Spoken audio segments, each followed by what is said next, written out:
is Shauna Wardinger, and I am from Florida in the United States of America.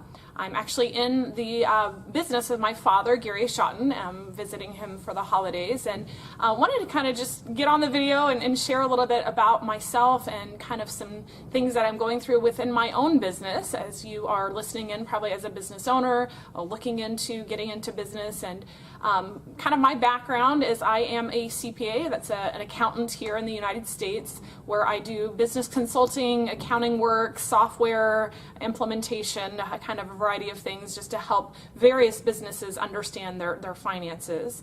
And today I just want to share about being willing to change. In the business that I'm in, I teach an accounting program called QuickBooks, and so I see a lot of different businesses come through the classes that I teach. I teach well over 1,000 or more students per year on the software.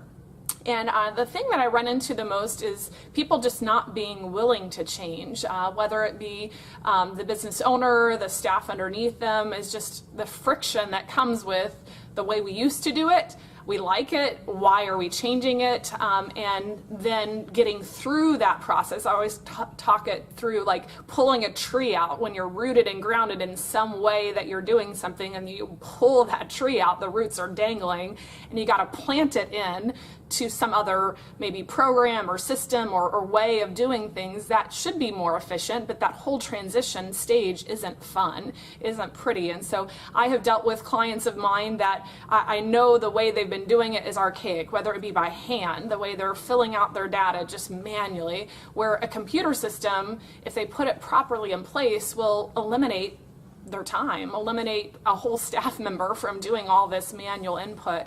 And so, that for me, I think is a struggle that business owners, even staff within an office, they either are going to change or be left behind. Meaning competitors will come in and take over, or, I think of my profession, I do accounting work. I have just colleagues of mine not open to QuickBooks Online, which is a cloud-based online system. They say, no, I don't like it, I don't want to use it. Well, my comment back to them is, you're not going to be here for another 10 years. I mean, your business is going away because people are moving this way. I mean, the movie industry, the music industry, if a musician isn't willing to sell their music on iTunes or on the internet, they're going away. I mean, they're evaporating. Those businesses aren't around. And so for me, I've seen the internet actually play into a huge factor of that change. Just about myself, just sharing where I am changing. As a consultant, I sell my time, and my time is how people pay me for my work. You could have a product, in your case, where you sell a product that somebody buys from you. For me, people buy my time or my brain, my knowledge.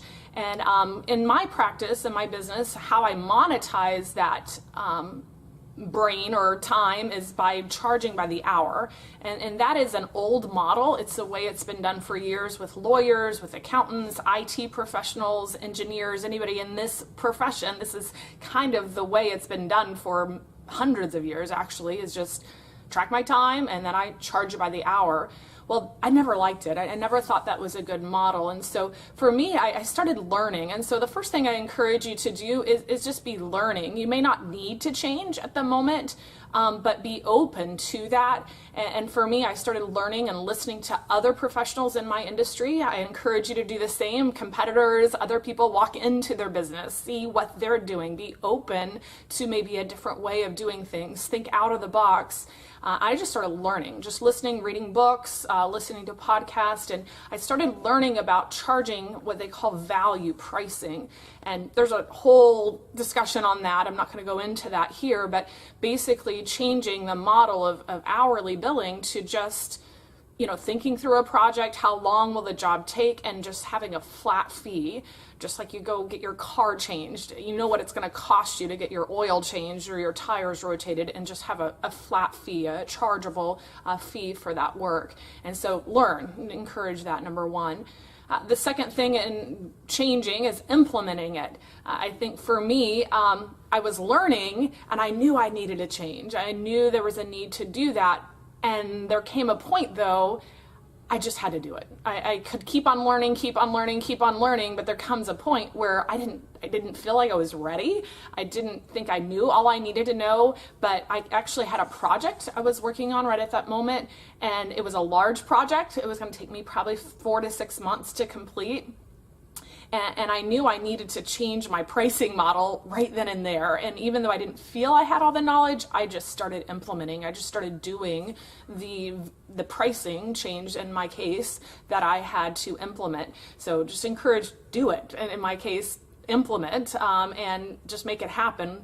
And whether or not you might be right or wrong, for me, I could be wrong, but all it was my time. I didn't affect employees or other people, so you got to think of how it affects other people too. And in my case, I was able to implement pretty quickly because it's just me.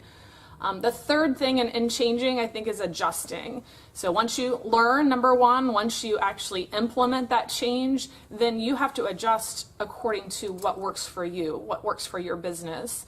And for me, I'm still adjusting at this point, in my case, in this pricing model that I'm changing to. But I encourage, whether it be a product or a service that you're making changes to, or a system, perhaps, a change of processes that you're doing, always listen and learn and make, again, those adjustments according to what works for your office. And for me, my adjustments that I had to make is I actually had to shave clients off. I have about 100 clients that I work for and work with at this moment. And because of these changes I'm implementing, I'm actually changing my whole business model, where I'm going to work with about 30 or 40 primary clients, where I get more involved with their business, involved with their work, and then I'm getting rid of kind of the smaller clients that I don't use, or they're not using my services, really don't even need these consulting services. And so for me, adjusting was actually shaving off clients in my case, and actually streamlining my mindset and my business. So those hopefully are some helpful tips that you can apply to your product, your service, just kind of sharing with my profession and my industry of consulting. Hopefully you find some of that helpful.